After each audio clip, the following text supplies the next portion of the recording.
அதிமுக இல்லைன்னு அதுதான் நான் சொல்கிறேன். இன்றைக்கு இருப்பது எடப்பாடி டிஎம்கே, இடிஎம்கே தான். அது தேர்தலுக்கு அப்புறம் மீட்டெடுக்கணும். உறுதியாக அங்கே உள்ளவர்களும் அதை புரிந்து வைத்திருக்கிறார்கள். இந்த தேர்தல் 26 தேர்தலுக்கு பிறகு பழனிசாமி தான் கையில் கட்சி இருந்தால் போதும், ஆட்சிக்கு வர வேண்டுங்கிற எண்ணம்லாம் அவருக்கு கிடையாது. அங்கே உள்ள தமிழ்நாடு முழுவதும் உள்ள அம்மாவின் தொண்டர்கள் எண்ணமே அம்மாவின் கட்சி ஆட்சி கொண்டு வரணும். அந்த எண்ணத்தில் அவர் இல்லைங்கிறது தான் அவருடைய செயல்பாடு.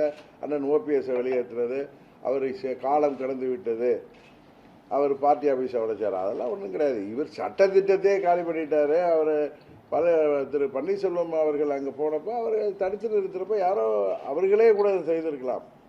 அதுபோல் ஒவ்வொரு காரணம் சொல்கிறாரு. 18 எம்எல்ஏக்களை நான் ஹைஜாக் பண்ணிட்டு போனேன், 18 எம்எல்ஏக்கள் என்னை நீக்கியது தவறுன்னு கவர்னர்கிட்ட போய் தெளிவாக மனு கொடுத்தாங்க. முதலமைச்சர் மேலே எங்களுக்கு நம்பிக்கை இல்லை.